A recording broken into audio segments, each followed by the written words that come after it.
Friends, white faecal disease prevention অর্থাৎ সাদা পায়খানার প্রতিরোধ এবং new culture process adopt theory আপনাদের সামনে হাজির করতে পেরে নিজেকে খুব আনন্দিত বোধ হচ্ছে। এই কারণেই আজকেই গঙ্গাসাগরে এফজিএম হয়ে গেল, অর্থাৎ ফার্মার জেনারেল মিট হয়ে গেল। এই ফার্মার জেনারেল মিটে ডিলার এবং ফার্মাররা উপস্থিত ছিলেন।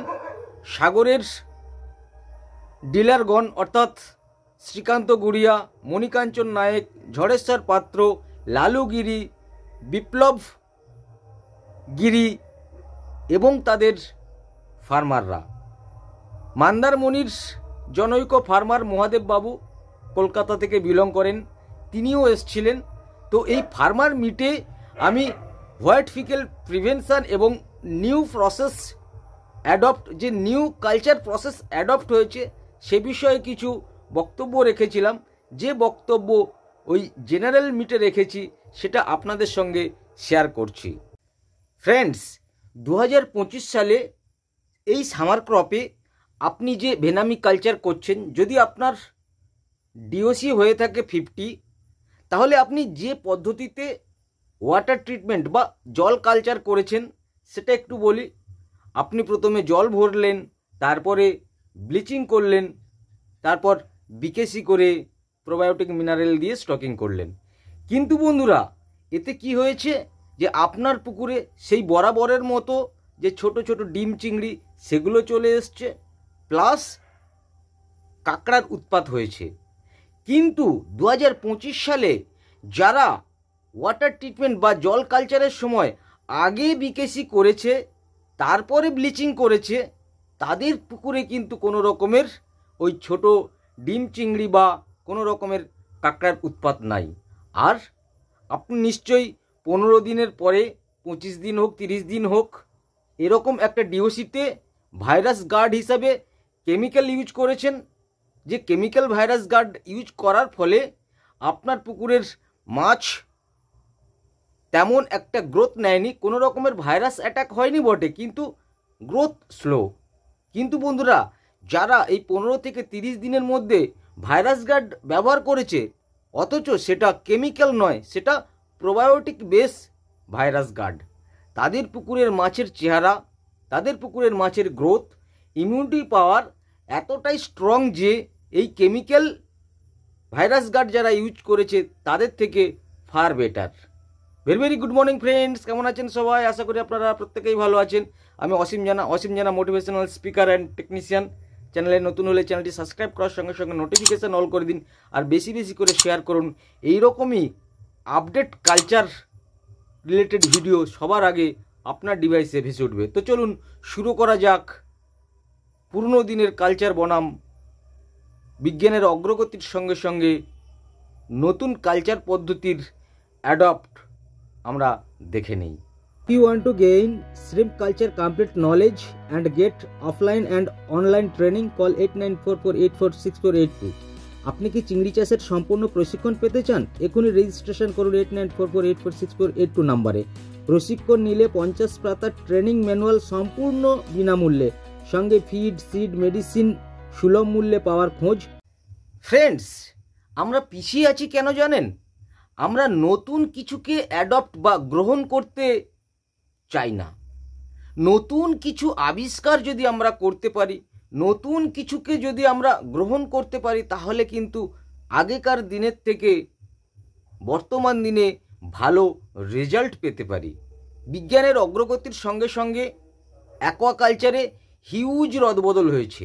দেখুন, আপনি সেই পুরনো নিয়মে কালচার করে বা কালচার পদ্ধতি ফলো করে বর্তমানে কিন্তু লাভবান হবেন না। তার কারণ কি জানেন?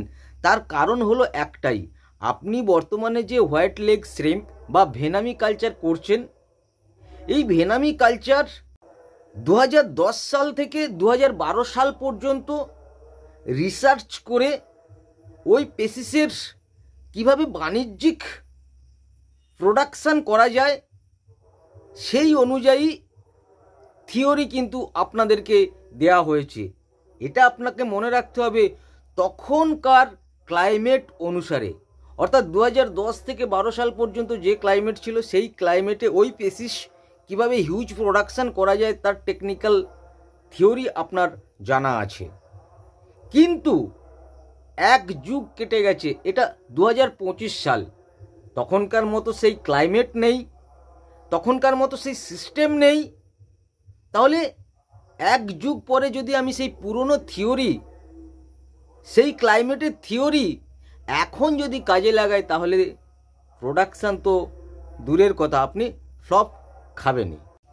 ফ্রেন্ডস, আমাদের বিজ্ঞানের অগ্রগতিকে মেনে নিতে হবে। সায়েন্স হচ্ছে এমনই জিনিস, কোনো বিষয়ের পুঙ্খানুপুঙ্খ জ্ঞান অর্জন করাটাই হচ্ছে সায়েন্স বা বিজ্ঞান।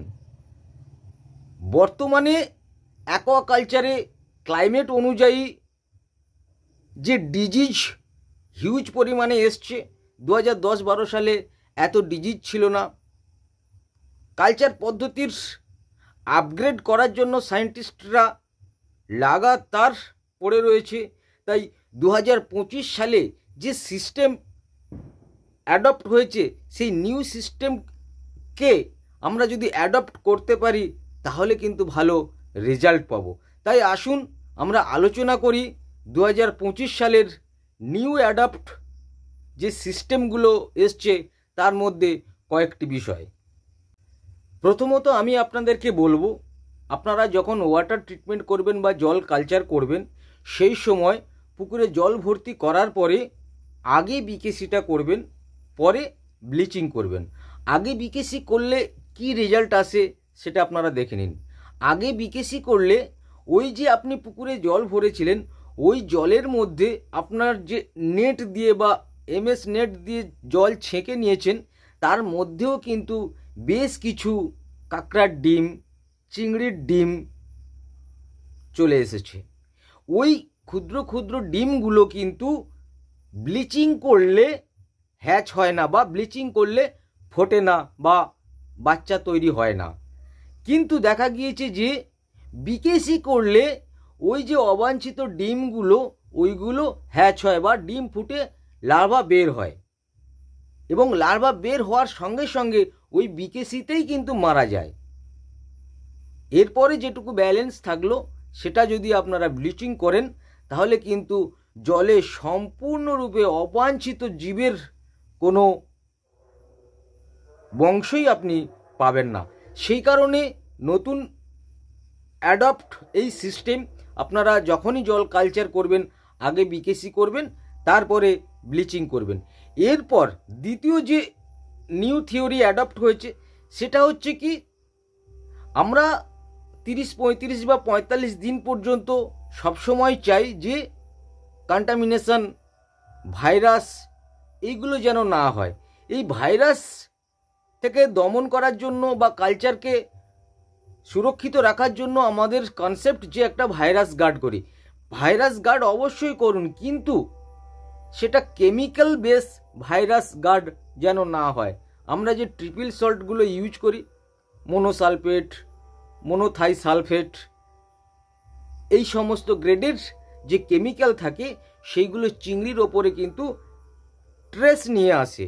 ছোট চিংড়ির উপরে যখনই ট্রেস চলে আসলো তখন তাদের ইমিউনিটি পাওয়ার কিন্তু কমে যায়। এর পরিবর্তে আমরা কি করব, প্রোবায়োটিক বেস যে স্যানিটাইজার সেটা আমরা করব। দেখুন, প্রোবায়োটিক বেস স্যানিটাইজার করলে কি হচ্ছে, মাছের উপরে কোনো রকমের ট্রেস আসে না। আর কেমিক্যাল বেস স্যানিটাইজার যখন আপনি করবেন তখনই আপনার টেকনিশিয়ান বলবেন যে আগে একটা মিনারেল করো, তারপরে ভাইরাস গার্ড করো, ভাইরাস গার্ডের পরের দিন জিওলাইট গ্যাস পাউডার করো, তারপরে ওয়াটার প্রোবায়োটিক করো।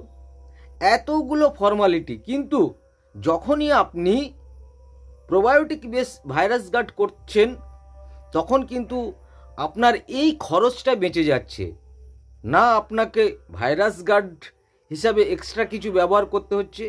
এই প্রোবায়োটিক বেস ভাইরাস গার্ডটা হচ্ছে ভাইরাস গার্ড কাম প্রোবায়োটিক, ফলে প্রোবায়োটিক এক্সট্রা ইউজ আপনাকে করতে হচ্ছে না, গ্যাস পাউডার জিওলাইডও করতে হচ্ছে না, খরচ সাশ্রয়, মাছের ওপরে ট্রেস কম আসে এবং ইমিউনিটি পাওয়ার স্ট্রং হয়, তাদের গাট হেলথ দেখতে পাওয়া যায় এবং হেলদি গাট হওয়ার জন্য কিন্তু আমরা বেটার গ্রোথ পেয়ে থাকি।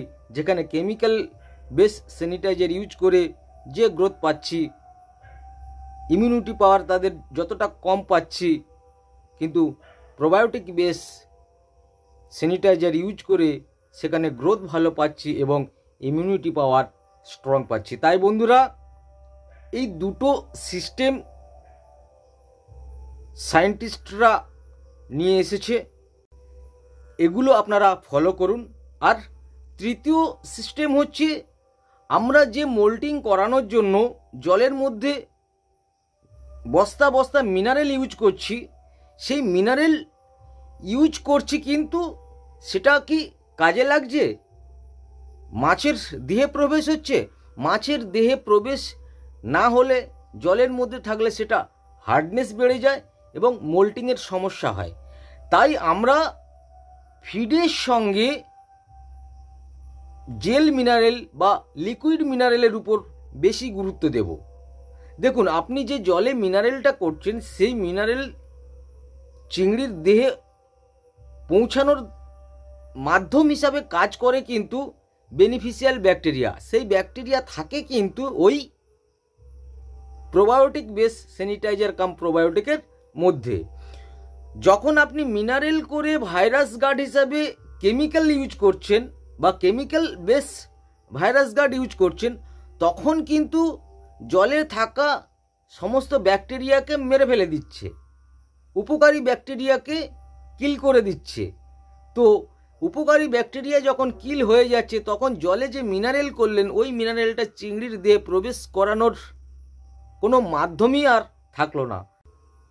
ফলে সরাসরি যখন আমরা মিনারেলটা ফিডের সঙ্গে মিক্সিং করে চিংড়িকে খেতে দেব, সেটা তার দেহের মধ্যে কিন্তু প্রবেশ হয়ে গেল এবং সেটা অ্যাকশান শুরু হবে। ইজি মোল্টিং হবে, হোয়াইট মাসেল আসবে না, ক্রাম ব্যান্ড ইত্যাদি আসবে না। তাই আমরা প্রোবায়োটিক বেস স্যানিটাইজার কাম প্রোবায়োটিকটাকেই ব্যবহার করব এবং জেল মিনারেল ইউজ করব এই মোল্টিংয়ের জন্য বা মিনারেল ডেফিসিয়েন্সি থেকে বাঁচার জন্য।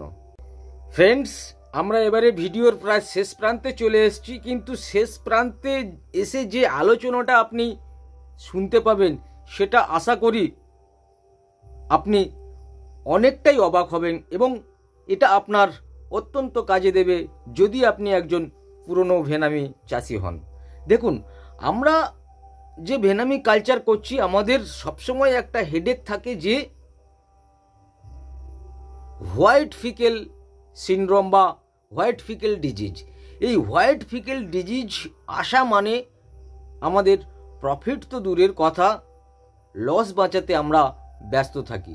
তাই এই হোয়াইট ফিকেলটা আসে কেন, এর প্রিভেনশন হিসাবে আমরা কি করতে পারি? হোয়াইট ফিকেলটা আসে অনেক রকম কারণের জন্য। প্রথমত হচ্ছে সিড প্রবলেম। এই চারা থেকে কিন্তু অনেক সময় হোয়াইট ফিকেল আসে। চারাতে যদি ইএইচপি থাকে তাহলে অবশ্যই আপনার হোয়াইট ফিকেল আসবে। তাই গুণগত মানসম্পন্ন চারা আপনি স্টকিং করবেন। দ্বিতীয়ত হচ্ছে নিউট্রিশনাল ফ্যাক্টর। এই নিউট্রিশনাল ফ্যাক্টর মানে কি? চিংড়ির দৈহিক বৃদ্ধির জন্য পর্যাপ্ত পরিমাণের প্রোটিনের প্রয়োজন হয়, আর তাই আমাদের আর্টিফিশিয়ালি যে রেডি ফিড, তাতে প্রোটিন যোগ করে কিন্তু খাদ্য প্রদান করা হয়। এই রেডি ফিড তৈরি হয় protein, fibre, fish oil, fish meal, vitamin C, বিভিন্ন রকমের ইনগ্রেডিয়েন্টস দিয়ে।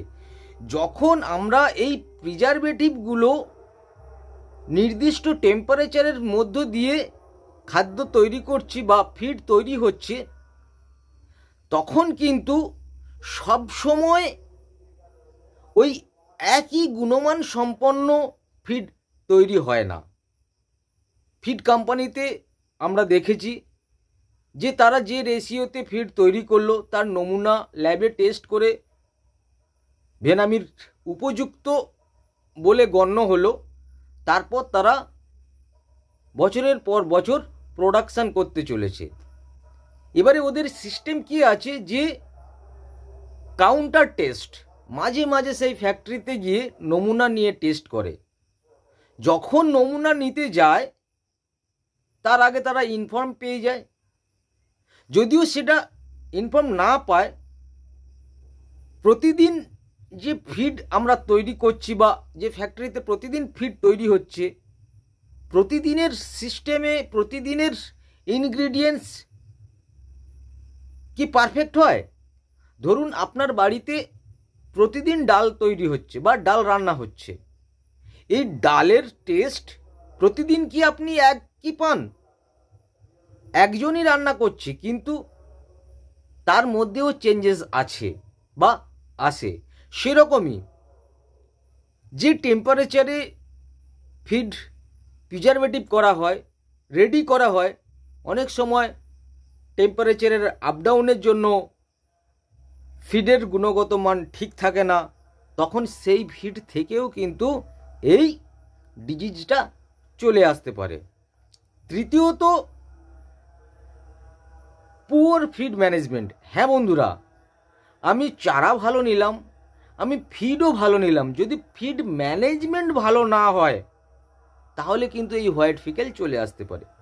ফিড ম্যানেজমেন্ট আমি বরাবরই বলে এসছি, under feeding always better than over feeding. আমরা যখন ফিডিং করব সবসময় মনে রাখতে হবে অতিরিক্ত খাদ্য প্রদান করা যাবে না। অতিরিক্ত খাদ্য প্রদান করলে খুব তাড়াতাড়ি পুকুরের তলদেশ নষ্ট হয়ে যাবে, জলের গুণগত মান নষ্ট হয়ে যাবে, আর সেখানে এসপিপি ব্যাকটেরিয়া এবং গ্যাগেরিয়ান প্রোটোজোয়ার উৎপন্ন হবে। সঙ্গে সঙ্গে আপনার শ্রিম্প কিন্তু ডিজিজ এফেক্টেড হবে, হোয়াইট গার্ড অথবা হোয়াইট ফিকেল ডিজিজে। তো সেক্ষেত্রে বন্ধুরা গুড ফিড ম্যানেজমেন্ট কিন্তু প্র্যাকটিস করতে হবে। গুড ফিড ম্যানেজমেন্ট প্র্যাকটিস করার জন্য আমি আই কার্ডে ভিডিও দেখিয়ে দিলাম, ওটা আপনারা ফলো করে দেখে নেবেন। এরপর যেটা থাকলো সেটা হচ্ছে ক্লাইমেট। হ্যাঁ বন্ধুরা, ক্লাইমেটের উপর আমাদের কারোর হাত নেই। ভেনামি চিংড়ির মেটাবলিক সিস্টেম ঠিক থাকে, তাদের ডাইজেস্টিভ হেলথ ঠিক থাকে, ন্যাচারালি 32 to 34 ডিগ্রি সেলসিয়াসের মধ্যে। এই 34 ডিগ্রি সেলসিয়াসের ওপরে যখন চলে যাচ্ছে টেম্পারেচার, তখন এদের মেটাবলিক সিস্টেমটা অকেজো হয়ে যায়, কাজ করে না এবং ডাইজেস্টিভ হেলথ নষ্ট হয়ে যায়। এরা অধিক খাদ্য খাবে কিন্তু সেটা ডাইজেস্ট করতে না পেরে কিন্তু এই হোয়াইট ফিকেলটা চলে আসে। তাহলে বন্ধুরা, যখন আমরা হাই টেম্পারেচার দেখব তখন কিন্তু আমাদেরকে খাদ্য কম প্রদান করতে হবে। ওরা চাইবে অধিক কিন্তু আমরা দেব কম। এইভাবে টেম্পারেচারটাকে আমরা তো কন্ট্রোল করতে পারবো না। টেম্পারেচারের যে ব্যাড এফেক্ট, তার থেকে বাঁচার জন্য যেটুকু করণীয় আমরা সেটা করতে পারি। টেম্পারেচার আরেকটা কি করে জানেন? হাই টেম্পারেচারে ডিও লো হয়ে যায়। হ্যাঁ বন্ধুরা, আপনারা দেখবেন যে মার্চ, এপ্রিল, মে এই 3 মাসে যে টেম্পারেচার থাকে, সেই সময় জলে দ্রবীভূত অক্সিজেনের মান কিন্তু 5-6 থাকে। অনেক সময় কি হয়, মে মাসের দিকে 4 পর্যন্ত চলে আসে, আর 4-এর নিচে চলে আসলে সেটা আরও ব্যাড এফেক্ট নিয়ে আসে কিন্তু আমাদের এই ভেনামি কালচারে। তো বন্ধুরা, এই ডিও আমরা মেনটেন করব কিভাবে? ডিও মেনটেন করার জন্য আমাদের ওয়াটার প্যারামিটারটাকে ঠিক রাখতে হবে।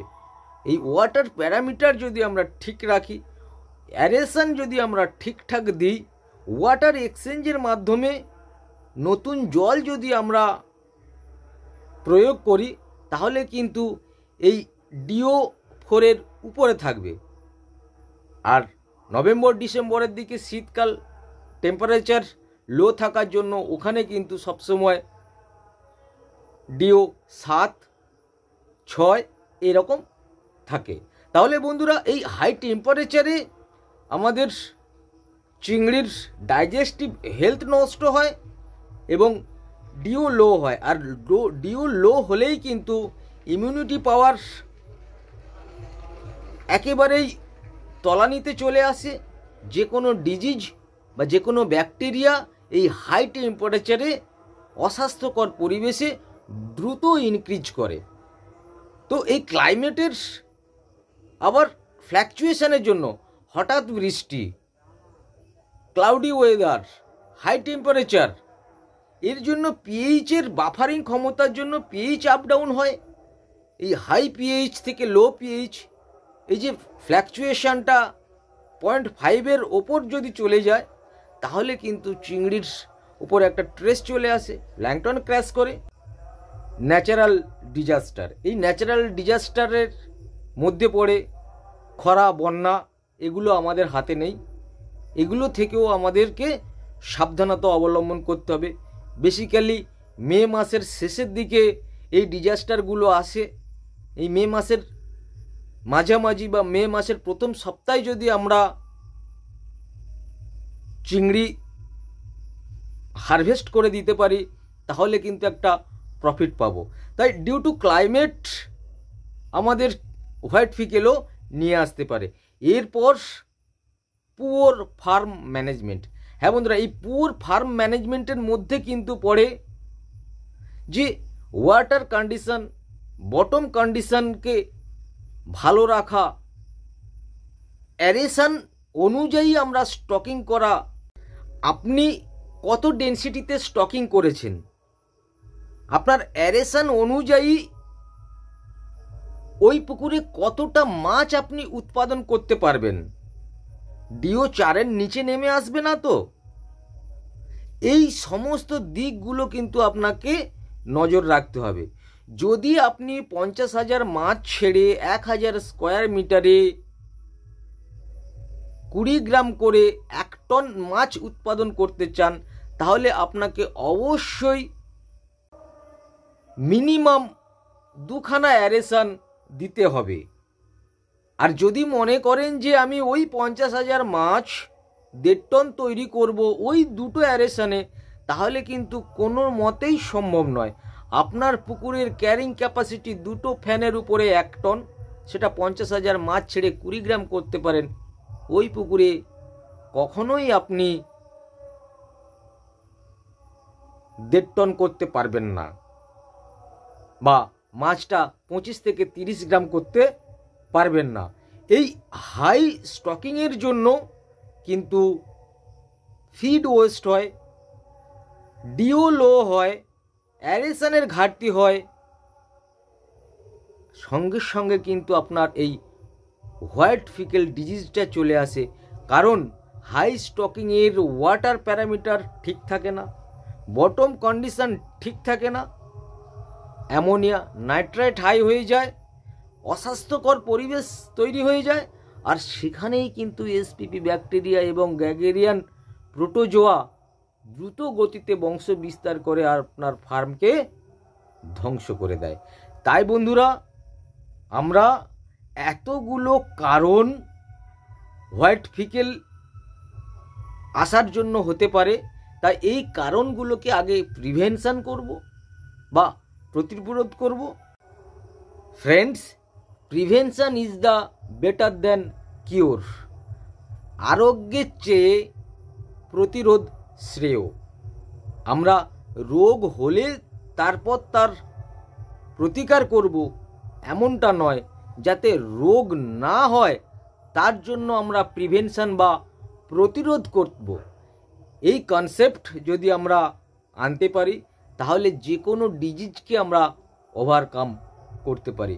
তাই বন্ধুরা, হোয়াইট ফিকেল ডিজিজকে ওভারকাম করতে গেলে আপনাদের প্রথমত গুড কোয়ালিটি সিড স্টকিং করতে হবে, গুড ফিড ম্যানেজমেন্ট করতে হবে, গুড ফিড চয়েস করতে হবে, বায়োসিকিউরিটি টাইট করতে হবে, বেটার ফার্ম ম্যানেজমেন্ট করতে হবে, ক্লাইমেট কন্ট্রোল করতে হবে নিজের এফিসিয়েন্সি দিয়ে। তাহলেই কিন্তু আপনি সাকসেস পাবেন। Thank you, all the best, with love, Asim. If you want to gain shrimp culture complete knowledge and get offline and online training, call 8944846482. আপনি কি চিংড়ি চাষের সম্পূর্ণ প্রশিক্ষণ পেতে চান? এখনই রেজিস্ট্রেশন করুন 8944846482 নম্বরে। প্রশিক্ষণ নিলে 50 পাতার ট্রেনিং ম্যানুয়াল সম্পূর্ণ বিনামূল্যে, সঙ্গে ফিড, সিড, মেডিসিন সুলভ মূল্যে পাওয়ার খোঁজ।